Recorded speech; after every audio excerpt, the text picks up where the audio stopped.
స్వస్తి శ్రీ విశ్వావసునామ సంవత్సరము ఉగాది నుంచి మిథున రాశి వారికి రాశి ఫలితాలు ఎలా ఉన్నాయో తెలుసుకుందాము. మిథున రాశి వారికి ఆదాయం 14, వ్యయం 2, రాజపూజ్యం 4, అవమానం 3గా ఉన్నాయి.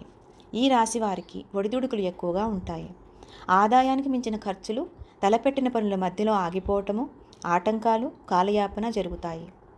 ఆర్థిక ఇబ్బందులు, ప్రతి చిన్న విషయానికి కోపం ఎక్కువ అవుతూ ఉంటాయి.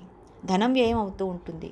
వృత్తి వ్యాపారాల్లో కలిసి రాకపోవటము, వ్యవహారం చెడిపోవటము, ఇంటా బయట ఒకరి మాట ఒకరికి కలవకపోవటము, మనశ్శాంతి లేకపోవటము, భార్యాభర్తల మధ్య అన్యోన్యత లేకపోవటము, బంధుమిత్ర వైషమ్యాలు ఇలాంటివి జరుగుతూ ఉంటాయి. ఇతరులచే విమర్శించబడుతూ ఉంటారు. శత్రుబాధలు, ఊహించని సంఘటనలు జరుగుతూ ఉంటాయి. ఈ రాశివారు గురువునికి జపము దానము, రాహునకు శనివారం మినుములు దానము ఇవ్వాలి. ఈశ్వరాలయాలు, దేవీ సంబంధమైన ఆలయాలు సందర్శిస్తే మంచిది. దత్తాత్రేయుడు, బాలా త్రిపుర సుందరీ దేవిని పూజించటం మంచిది.